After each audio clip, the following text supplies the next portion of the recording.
Saudi আরবের রিয়াদে প্রবাস থাকে আমাদের বাংলাদেশের যশোর জেলার এক মহিলা গত ৮-১০ দিন আগে আমাকে কল দিছে, দিয়া হাউমাউ করে কান্নাকাটি। কি সমস্যা? তার হাজবেন্ড তাকে আর চায় না, ডিভোর্স দিতে চায়। কেন? তার হাজবেন্ড অন্য একটা জায়গায় সম্পর্কে জড়ায় গেছে। তা তার দুঃখের কথাগুলো শুনে আমার খুবই খারাপ লাগছে। তা আমি বললাম যে আপা, আপনি তো অনেক দূরে, আর এগুলো কাজের জন্য অনেক খরচাদি হয়, এটা কেমনে কি করবেন? ওই কথা বলার সাথে সাথে আমার বিকাশে উনি ৫,০০০ টাকা পাঠিয়ে দিচ্ছে। তো যখন উনি টাকা পাঠিয়ে দিছে, ওই রাতে তো কাজ করতে পারেনি, পরের দিন কাজ করছে। কাজ করার ৫ দিনের মাথায় ওনার হাজবেন্ড আবার ওনাকে কল দিছে যে আমি যে সিদ্ধান্ত নিয়েছিলাম তোমাকে ডিভোর্স দেবো, সেটা আমার ভুল হয়েছে। আমি চাই তোমার সাথে আমার বিবাহ হয়েছে, তোমার সাথে আমার সারাটা জীবন থাকুক। এই কথা শুনছে, শোনার সাথে সাথে আমাকে কল দিছে। ইমুতে লাইনে না পেয়ে আমার নাম্বারে কল দিছে যে হুজুর, আপনার পায়ের নিচে আমি সারা জীবন কৃতজ্ঞ থাকবো। আমি বললাম যে কেন, কি হয়েছে, কে আপনি? তা বললো ওই যে ৪-৫ দিন আগে আপনাকে যে টাকা দিলাম, আমি সেই মহিলা। তা বললাম যে হ্যাঁ বলেন কি হয়েছে? তা বললো যে আমার হাজবেন্ড আমাকে কল দিয়ে আজকে মাফ চাইছে, এবং সে আমার কাছে থাকার জন্য, সারা জীবন থাকার জন্য সে আমাকে বারবার বলতেছে। তা এই কথা বলেই উনি বললো যে হুজুর, আমি আপনার অত্যন্ত খুশি, অত্যন্ত খুশি, এবং আপনাকে কি চান আপনি বলেন, আমি তাই দেবো। তা আমি বললাম যে ঠিক আছে, আমাকে কিছু দিতে হবে না, আপনি তো খরচ দিয়েছেন, আর লাগবে না কিছু ইনশাল্লাহ।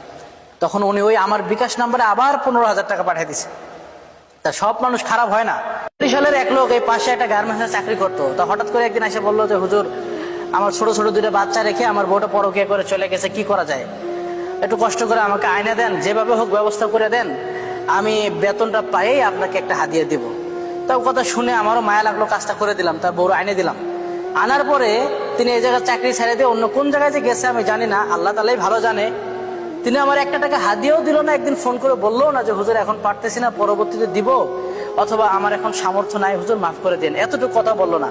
৬ বছরের সম্পর্ক, এই সম্পর্ক চলাকালীন হঠাৎ করে ছেলে বিদেশ গেছে, যাওয়ার পরে ১-১.৫ মাস ভালো, তারপরে আর যোগাযোগ করে না, সব জায়গা থেকে ব্লক করে দিছে।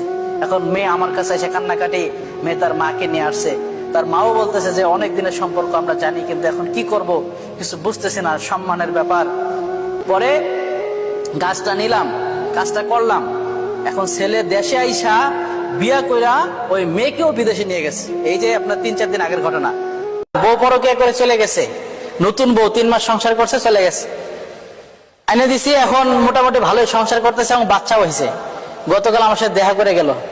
স্বামী ১ বছর আগে বিদেশ গেছে, ৬ মাস খুব ভালোই ছিল, ৬-৭ মাস খরচ খালা দিত, যোগাযোগ করতো। পরে থেকে আর যোগাযোগ করে না, সন্তানদের জন্য খরচ খালা দেয় না, ভরণ পোষণ দেয় না। এখন মহিলা মানুষ তো, স্বামী খরচ না দিলে অসহায়। পরে আমার কাছে এসে কান্নাকাটি, পরে কাজ করে দিলাম। এখন আলহামদুলিল্লাহ খরচও দেয়, প্রত্যেক দিন ২-৩ বার করে কল দিয়ে কথা কয়, আলহামদুলিল্লাহ।